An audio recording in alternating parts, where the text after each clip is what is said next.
अपने पेट में पल रहे बच्चे के लिए एक पिता की तलाश में उसने ब्लाइंड डेट के बहाने गांव के एक सीधे सादे आदमी को फंसा लिया। 5 महीने बाद उसने एक स्वस्थ और चुलबुले बच्चे को जन्म दिया। फिर उसने उस आदमी से जिम्मेदारी लेने को कहा। अपनी जिम्मेदारी निभाते हुए उस आदमी ने भी खुशी खुशी उस लड़की से शादी कर ली। लेकिन शादी के बाद की जिंदगी वैसी नहीं थी जैसी उसने सोची थी। उसकी पत्नी ने घर की कोई जिम्मेदारी नहीं उठाई, बल्कि वो हर दिन सज-धज कर सुबह निकल जाती और देर रात लौटती। कई बार तो वो रात भर घर ही नहीं आती। इस बात ने उसे बहुत परेशान और उदास कर दिया। उसे शक होने लगा कि शायद ये औरत वैसी शरीफ नहीं है जैसा उसने सोचा था। आखिरकार एक रात फ्रैंक ने हिम्मत जुटाई और बच्चे को गोद में लेकर चुपचाप अपनी पत्नी का पीछा किया। और फिर उसने अपनी आंखों से देखा कि वो बाहर क्या गंदे काम कर रही थी। लेकिन सच सामने आने के बाद भी पत्नी को अपनी गलती का कोई पछतावा नहीं था, बल्कि वो बड़ी ही बेशर्मी और नफरत से उसे देखने लगी। भाड़ में जाओ तुम। फ्रैंक की इज्जत तार तार हो गई थी। गुस्से में वो अपना आपा खो बैठा और उसने अपनी पत्नी को जोर से धक्का दे दिया। शायद यही उसकी सजा थी। औरत का सिर पीछे की तरफ टकराया और उसकी वही मौत हो गई। इससे पहले कि फ्रैंक कुछ समझ पाता, अचानक उसे एक पानी की बूंद औरत के माथे पर गिरती हुई दिखी। वो बुरी तरह घबरा गया। उसे याद आया कि वो बच्चे को बाथटब में ही छोड़ आया है। वो पागलों की तरह ऊपर भागा ताकि उसे बचा सके, लेकिन तब तक बहुत देर हो चुकी थी। बच्चा बाथटब में डूबकर मर चुका था। उसे अपनी पत्नी और बच्चे की हत्या के जुर्म में दोषी ठहराया गया और जेल की सजा सुनाई गई। कई सालों बाद अपेंडिक्स की एक सर्जरी के दौरान वो भागने में कामयाब रहा। पुलिस से बचने के लिए फ्रैंक ने एक स्टोर में एक छोटे लड़के को बंधक बना लिया। वो उसे अपनी ढाल बनाकर उसकी माँ के पास ले गया और बच्चे को मारने की धमकी देकर उसे तुरंत अपनी कार से घर ले जाने को कहा। अपने बेटे की जान खतरे में देख वो औरत फ्रैंक की बात मान गई। शायद उसे एहसास हो गया था कि फ्रैंक वही खूंखार कातिल है जिसे उसने टीवी पर देखा था। इसलिए पूरे रास्ते वो डरी और सहमी रही और उसने एक शब्द नहीं कहा। यहाँ तक कि सामने से पुलिस की गाड़ी गुजरने पर भी उसने कोई चालाकी नहीं की, क्योंकि उसका बेटा पीटर ही इस दर्द भरी दुनिया में उसके जीने का एकमात्र सहारा था। उसे नहीं पता था कि फ्रैंक आखिर चाहता क्या है, लेकिन अपने बेटे की सलामती के लिए वो अपना सब कुछ कुर्बान करने को तैयार थी, यहाँ तक कि अपनी जान भी। शायद औरत के इस प्यार और फिक्र को देखकर फ्रैंक का दिल पसीज गया। इसलिए घर लौटने के बाद उसने उन दोनों को कोई नुकसान नहीं पहुंचाया। उसने बड़े ही प्यार से उन्हें समझाया कि वो कोई गुंडा नहीं है और वो किसी को नुकसान नहीं पहुंचाएगा। वो बस यहाँ थोड़ा आराम करना चाहता है। रात होने के बाद वो चला जाएगा। लेकिन पुलिस से उन दोनों को बचाने के लिए फ्रैंक को नाटक करने के लिए अन्ना को रस्सी से बांधना होगा। हालांकि मां बेटे के मन से डर अभी भी पूरी तरह नहीं गया था, लेकिन उनके पास उसकी बात मानने के अलावा कोई चारा नहीं था। लेकिन रस्सी बांधते समय फ्रैंक के हाथ बहुत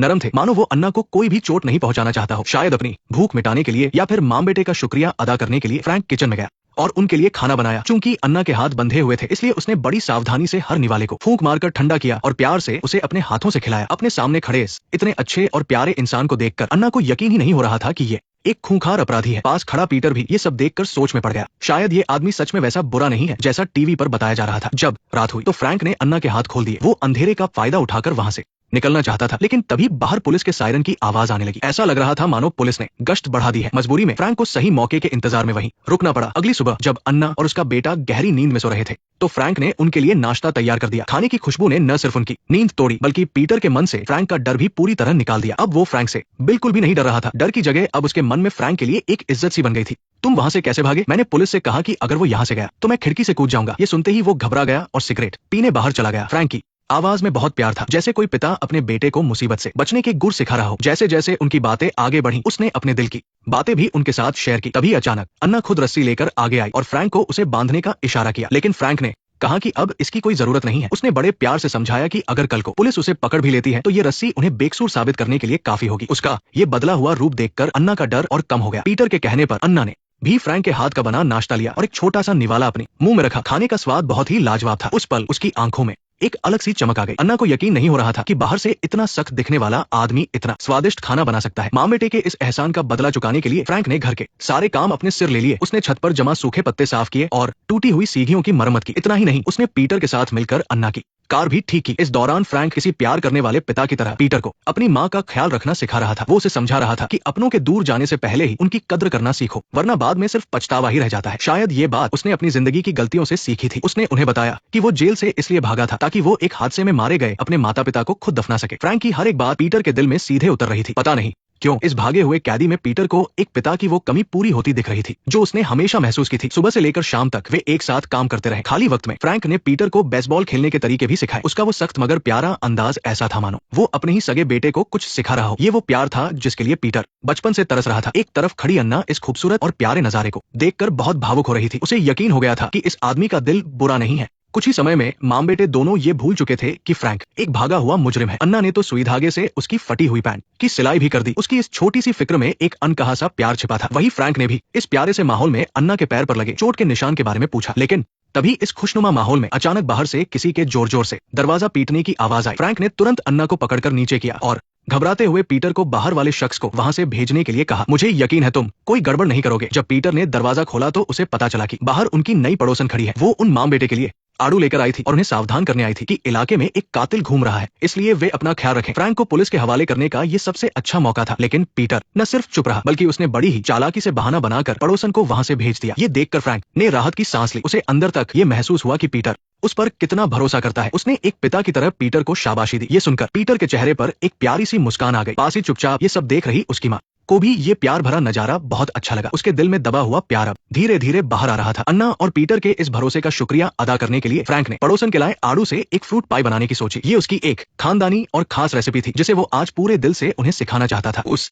धूप से रोशन किचन में तीनों एक साथ काम करते हुए बहुत अच्छे लग रहे थे। उनके हंसी मजाक से पूरा घर खुशियों से भर गया था, जैसे वो तीनों एक हंसता खेलता परिवार हो। फ्रैंक बहुत ही करीब से अन्ना को आटा गूंथने का तरीका सिखाने लगा। इस खूबसूरत पल में उन दोनों की नजरें बार बार मिल रही थी और गलती से ही सही उनका एक दूसरे को छूना अन्ना के दिल की धड़कने तेज कर रहा था। उसके दिल में एक अजीब सी हलचल हो रही थी जो किसी मीठे एहसास की तरह थी। उसे वो खुशी मिल रही थी जिसकी उसे हमेशा से तलाश थी, जिससे उसकी धड़कनें अचानक बढ़ने लगी और उसका शरीर हल्का सा कांपने लगा। वही पास खड़ा पीटर भी अपनी माँ की इन भावनाओं को समझ रहा था। हालांकि उसे उन बातों का गहरा मतलब समझ नहीं आ रहा था, लेकिन उसे यकीन था कि उसकी माँ भी उसी की तरह दिल से फ्रैंक को अपना चुकी है। फ्रैंक के आने से न सिर्फ पीटर को एक पिता का प्यार मिला था, बल्कि अन्ना की जिंदगी में भी प्यार और उम्मीद की एक नई किरण जाग उठी थी। ओवन में फ्रूट पाई के पकने के साथ साथ उसकी लाजवाब खुशबू भी घर के हर कोने में फैलने लगी थी। इस प्यारे और मीठे माहौल में फ्रैंक ने हिम्मत करके अपना हाथ अन्ना की कमर पर रखा और जैसा उसने सोचा था, अन्ना पीछे नहीं हटी बल्कि वो खुद को रोक नहीं पाई और धीरे धीरे उसके करीब आने लगी। फिर दोनों उस सुकून और खुशी के पलों में पूरी तरह से खो गए। लेकिन फ्रैंक अच्छे से जानता था कि उसका वहां रुकना उन दोनों के लिए मुसीबत बन सकता है। रात होने पर फ्रैंक ने देखा कि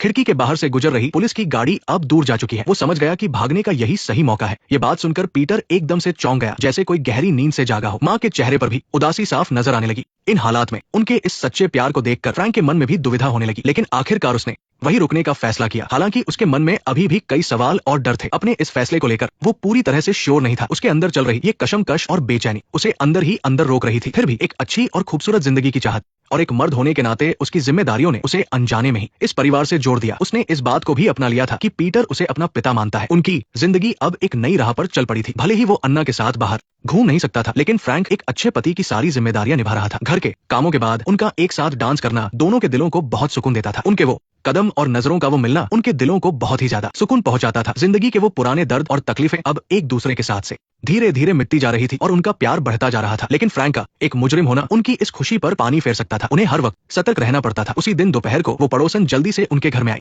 और अन्ना से अपने मंद बुद्धि बेटे का ध्यान रखने की मिन्नत करने लगी। इससे पहले कि अन्ना उसे मना करती, वो अपने बच्चे को दरवाजे पर छोड़कर तुरंत वहां से चली गई। मजबूरी में अन्ना को उस बच्चे का ध्यान रखना पड़ा। इसके बाद फ्रैंक उस बच्चे को घर के पीछे ले गया और फिर से एक प्यारे पिता की तरह दोनों बच्चों के साथ बेसबॉल खेलने लगा। गर्मियों की उस धूप में उनकी खिलखिलाती हंसी बहुत ही प्यारी लग रही थी। बच्चों की इस हंसी मजाक को देखकर अन्ना के चेहरे पर भी वो पुरानी मुस्कान लौट आई। उन्हें लगा कि उस पड़ोसन के बेटे का आना उनकी खुशियों में एक और मीठा पल है। लेकिन रात में जब उसकी माँ उसे लेने आई तो टीवी पर अचानक फ्रैंक की खबर आने लगी। बच्चे ने टीवी में दिख रही उस तस्वीर को देखा और पहचान गया कि ये तो वही आदमी है जो उसके साथ खेल रहा था। और फिर उसने अचानक जोर जोर से अजीब सी आवाजें निकालनी शुरू कर दी ताकि वो अपनी माँ को बता सके कि कातिल उनके बिल्कुल पास खड़ा है। लेकिन माँ अपने बेटे की बात नहीं समझ पाई। उसे लगा कि वो बस आगे और टीवी देखना चाहता है। माँ के इस जोरदार थप्पड़ ने उस टेंशन वाले माहौल को थोड़ा शांत तो कर दिया, लेकिन इस घटना ने सबके दिलों में एक गहरा डर बिठा दिया। फ्रैंक जानता था कि ये जगह अब सेफ नहीं है, लेकिन वो इस तरह पीटर और एना को छोड़कर नहीं जा सकता था। कोई और अनहोनी न हो, इसके लिए उसने और एना ने मिलकर यहाँ से भागने का एक बड़ा फैसला लिया। लेकिन निकलने से पहले एना ये पक्का करना चाहती थी कि क्या फ्रैंक सच में उसे उसकी कमियों के साथ अपनाएगा। इसलिए उसने अपने दर्दनाक अतीत का पूरा सच फ्रैंक को बता दिया। पीटर के जन्म के बाद वो एक बार फिर प्रेग्नेंट हुई थी, लेकिन उसकी एक छोटी सी लापरवाही की वजह से बच्चे की मौत हो गई। सबसे बुरी बात तो ये थी कि उसके बाद वो कभी माँ नहीं बन सकती थी। पीटर के पिता इस बात को बर्दाश्त नहीं कर पाए और उसे छोड़कर अपनी सेक्रेटरी के साथ अपना घर बसा लिया। इन लगातार झटकों ने एना के दिलो दिमाग पर इतना गहरा असर डाला कि वो डिप्रेशन का शिकार हो गई। शुक्र है कि पीटर उसके साथ था, जिससे उसे जीने की हिम्मत मिली। इसलिए उसने पक्का मन बना लिया था कि वो अब सब कुछ पीछे छोड़ देगी। लेकिन उसके मन में अभी भी थोड़ा डर था कि कहीं फ्रैंक उसे इस हालत में एक्सेप्ट न करे। फ्रैंक की बातों ने एना के उदास और शांत मन में एक मीठी हलचल सी मचा दी। इससे न सिर्फ उसके अंदर के सोए हुए जज्बात जागे, बल्कि फ्रैंक की बातें उस सूरज की पहली किरण जैसी थी जिसने उसकी अंधेरी दुनिया को रोशन कर दिया और उसे खुशियों की एक नई उम्मीद दी। काफी सोच विचार के बाद एना और फ्रैंक ने भागने का एक पक्का प्लान बनाया और ये सब कुछ दरवाजे के बाहर खड़े पीटर ने सुन लिया। इसलिए अगले दिन वो लाइब्रेरी गया और कुछ किताबें ली ताकि वो अपनी माँ को भागने का सबसे सही रास्ता बता सके। लेकिन किस्मत का खेल अचानक ही पलट जाता है। वहाँ उसकी मुलाकात अपनी ही उम्र की एक लड़की से हुई। शायद अपनी माँ और फ्रैंक के प्यार को देखकर उसके मन में भी कुछ फीलिंग्स जागने लगी थी, जिससे वो खुद को रोक नहीं पाया और हिम्मत करके उस लड़की से बात करने चला गया। बातों बातों में उसे पता चला कि उस लड़की के माता पिता का भी तलाक हो चुका है और सबसे बुरी बात तो ये है कि उसकी माँ के नए बॉयफ्रेंड ने उसे घर से बाहर निकाल दिया है, जिस वजह से उसे इस अनजान जगह पर आना पड़ा। उस लड़की की कहानी सुनकर पीटर को बहुत बुरा लगा और उसने भी अपनी माँ और फ्रैंक के रिश्ते के बारे में उसे सब बता दिया। दोनों की कहानी काफी एक जैसी थी, इसलिए वो जल्दी ही कनेक्ट हो गए। तुम्हें उसे अपनी जिंदगी से बाहर निकालने का कोई तरीका खोजना होगा। मुझे नहीं पता कि ये कैसे मुमकिन है, या तो तुम उसे निकाल दो या फिर वो तुम्हें निकाल देगा। लड़की की इस बात ने पीटर को सोच में डाल दिया। रात को जब वो घर लौटा तो उसने देखा कि एना और फ्रैंक डांस कर रहे हैं। माँ पहले की तरह उदास नहीं लग रही थी, बल्कि उसके चेहरे पर एक अलग ही चमक थी। खुशी खुशी उसने पीटर को सब कुछ सच सच बता दिया। एक पल के लिए पीटर को लगा था कि उस लड़की की तरह उसकी माँ भी उसे बेरमी से अकेला छोड़ देगी, लेकिन अच्छी बात यह थी कि उसकी माँ वैसी पत्थर दिल नहीं थी। वो अपनी आजादी और खुशी के लिए अपने बेटे को कभी नहीं छोड़ सकती थी। आखिरकार उन्होंने फैसला किया कि वो पीटर को भी अपने साथ ले जाएंगे। अगली सुबह तीनों ने अपनी पैकिंग शुरू कर दी, लेकिन जाने से पहले पीटर उस लड़की से एक बार और मिलना चाहता था। एक तो वो अपनी खुशी बांटना चाहता था कि उसे छोड़ा नहीं गया, और दूसरा वो उसे अलविदा कहना चाहता था। लेकिन बात करते करते गलती से उसके मुंह से अपनी माँ और फ्रैंक का सीक्रेट निकल गया। जब पीटर को अपनी गलती का एहसास हुआ तो उसके चेहरे पर डर साफ दिख रहा था, लेकिन किस्मत से वो लड़की अच्छी थी। उसने वादा किया कि वो ये बात किसी को नहीं बताएगी, और इस वादे को पक्का करने के लिए उसने पीटर को किस किया। घर लौटने के बाद पीटर ने अपने सगे पिता को एक चिट्ठी लिखने का फैसला किया। वो एक विदाई लेटर था, जिसमें कोई गुस्सा या शिकायत नहीं थी, बल्कि सिर्फ पुरानी बातों को भुलाकर आगे की जिंदगी के लिए एक नई उम्मीद थी। उसने इस चिट्ठी को एक खूबसूरत लिफाफे में डाला, और फिर जब फ्रैंक और उसकी माँ पैकिंग कर रहे थे तो वो चुपके से अपने पिता के घर गया और उसे लेटर बॉक्स में डाल दिया। उस पल उसे एक अजीब सी शांति और हल्कापन महसूस हुआ। लेकिन पीटर जब घर लौट रहा था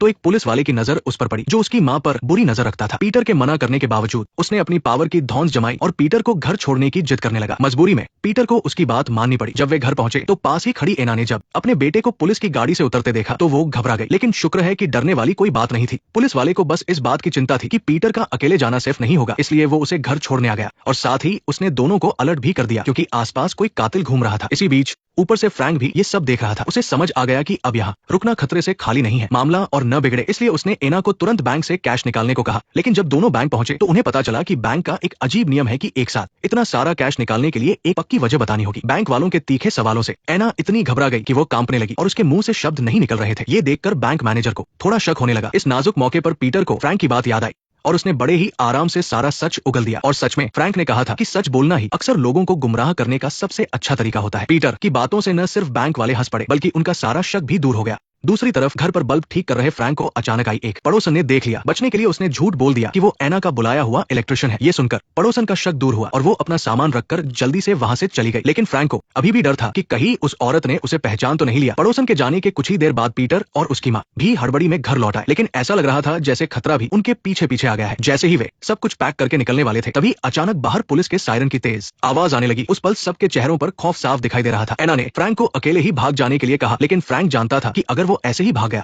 तो उन मां बेटे का क्या अंजाम होगा। वो कोई ऐसा गैर जिम्मेदार इंसान नहीं बनना चाहता था जो अपने परिवार को मुसीबत में छोड़कर भाग जाए। इसलिए उसने एना को गले से लगा लिया और कहा कि डरने की कोई बात नहीं है। फिर उसने जल्दी से एना को वापस बांध दिया और बहुत ही प्यार से उसे आखिरी अलविदा कहा। इस वक्त एना का रो रो कर बुरा हाल था। उसने फ्रैंक को सूरज की रोशनी में दूर जाते हुए देखा। कोई नहीं जानता कि फ्रैंक के बारे में किसने पुलिस को बताया था, बस इतना पता था कि जेल से भागने और किडनैपिंग के जुर्म में उसे 10 साल की सजा और सुना दी गई। जब तक पुलिस की गाड़ी आंखों से ओझल नहीं हो गई, एना उन्हें ही देखती रही और उसकी आंखों की चमक फीकी पड़ गई, क्योंकि इसका मतलब था कि फ्रैंक को अब 20 साल जेल में ही गुजारने होंगे। उसकी सजा के दौरान एना ने उसे छुड़ाने के लिए कई वकीलों से मदद मांगी। उसे उम्मीद थी कि वो फ्रैंक पर लगे झूठे इल्जामों को हटा सकेगी, लेकिन हर बार उसे वकीलों की तरफ से वार्निंग ही मिली। वकील की कड़वी बातों ने एना को एक बहुत बड़ी दुविधा में डाल दिया। काफी जद्दोजहद और तकलीफ के बाद उसने हार मानने का फैसला किया, लेकिन इसका मतलब ये बिल्कुल नहीं था कि उसने फ्रैंक से प्यार करना छोड़ दिया था। वो अभी भी अक्सर उससे मिलने जेल जाती थी और लेटर्स के जरिए अपना हालचाल बताती रहती थी। लेकिन फ्रैंक नहीं चाहता था कि वो एना की खुशियों के बीच में आए। वो बस यही चाहता था कि एना आगे बढ़े और अपनी जिंदगी जिए। इसलिए वो हर बार एना को मिलने से मना कर देता था। आखिरकार वो 3 दिन की छोटी सी मुलाकात बस एक खूबसूरत याद बनकर रह गई, जो पल भर में ही टूट गई। वक्त बीतता गया। पीटर को फ्रैंक से जो पिता का प्यार मिला था, उसी के सहारे वो बड़ा हुआ। उसने फ्रैंक के सिखाए हुए बेसबॉल के ट्रिक से अपने स्कूल की टीम में एक खास जगह बनाई और फ्रैंक ने उसे जो टायर बदलना सिखाया था, उसी की मदद से उसे अपना प्यार मिला। 20 साल बाद वो एक नासमझ बच्चे से एक समझदार और सुलझा हुआ नौजवान बन गया था। फ्रैंक से सीखे फ्रूट पाई बनाने के हुनर से उसने एक बहुत फेमस केक शॉप खोली थी। फ्रैंक की रिहाई से कुछ वक्त पहले पीटर को जेल से एक लेटर मिला। प्यारे हेनरी, मुझे उम्मीद है कि तुम मुझे भूले नहीं होगे। हमने एक साथ वो लेबर डे वीकेंड बिताया था। वो 5 दिन मेरी जिंदगी के सबसे बेहतरीन दिन थे। फ्रैंक ने लेटर में वादा किया था कि इस बार वो एना का दिल कभी नहीं दुखाएगा। अगर किस्मत ने साथ दिया और एना आज भी सिंगल है तो उसने पीटर से उन्हें दोबारा मिलने देने की रिक्वेस्ट की। पीटर जानता था कि उसकी माँ ने फ्रैंक का इंतजार करने के लिए सालों उस घर में गुजारे हैं। उस दौरान वो एक पल के लिए भी वहां से नहीं हिली, क्योंकि उसे डर था कि कहीं फ्रैंक लौट कर आए और उसे घर का रास्ता ही न मिले। सालों से वे दोनों मानो एक दूसरे की यादों में ही कैद थे। बस एक उम्मीद के सहारे उन्होंने अपनी जिंदगी के इतने लंबे साल काट दिए। एक तरफ वो कभी न खत्म होने वाला प्यार था और दूसरी तरफ उनका पक्का भरोसा। आखिरकार आधी जिंदगी के दुखों के बाद उनकी किस्मत फिर से जुड़ गई। दो दिल सालों बाद फिर से मिल रहे थे। एक धुंधला सा चेहरा धीरे धीरे साफ होने लगा, जब तक कि वो एक दूसरे की आंखों में पूरी तरह से बस नहीं गए। इस एक छोटे से गले लगने के लिए उन्होंने न जाने कितने दिन और रातें काटी थी। मिलने से पहले दोनों ही अपनी अपनी उलझनों और अकेलेपन में कैद थे। शायद इसी एक जैसे दर्द ने ही किस्मत को मजबूर किया कि वो इस बड़ी दुनिया में उन्हें फिर से मिला। इतने लंबे इंतजार के बाद उन्हें आखिरकार एक दूसरे का साथ मिल गया और उनकी जिंदगी में खुशियों और उम्मीदों ने फिर से दस्तक दी। दो टूटे हुए दिल अब एक दूसरे के सहारे अपनी ताकत बन गए थे और साथ मिलकर आगे बढ़ रहे थे। शायद इस दुनिया की सच्ची खूबसूरती कभी खत्म नहीं होती और नहीं कभी जाया होती है। ये हर मुश्किल को पार कर लेती है और आपको हमेशा खुशियां और सुकून देती है। मुझे इस बात का बहुत बुरा लग रहा है कि उन्होंने इतने अच्छे पल खो दिए, लेकिन खुशी इस बात की है कि वो आखिरकार एक हो गए। इस अजीब और उलझी हुई दुनिया में हर इंसान अलग होता है। कुछ लोग एक ही समय पर कई लोगों से प्यार कर बैठते हैं, लेकिन कुछ लोग ऐसे भी होते हैं जो एक ही इंसान के लिए अपनी पूरी जिंदगी इंतजार करते हैं। ये सच्चा प्यार देखकर न सिर्फ मैं हैरान हूँ, बल्कि मुझे पक्का यकीन हो गया है कि सच्चा प्यार हर मुश्किल को पार कर लेता है और वक्त के साथ और भी ज्यादा निखर कर सामने आता है।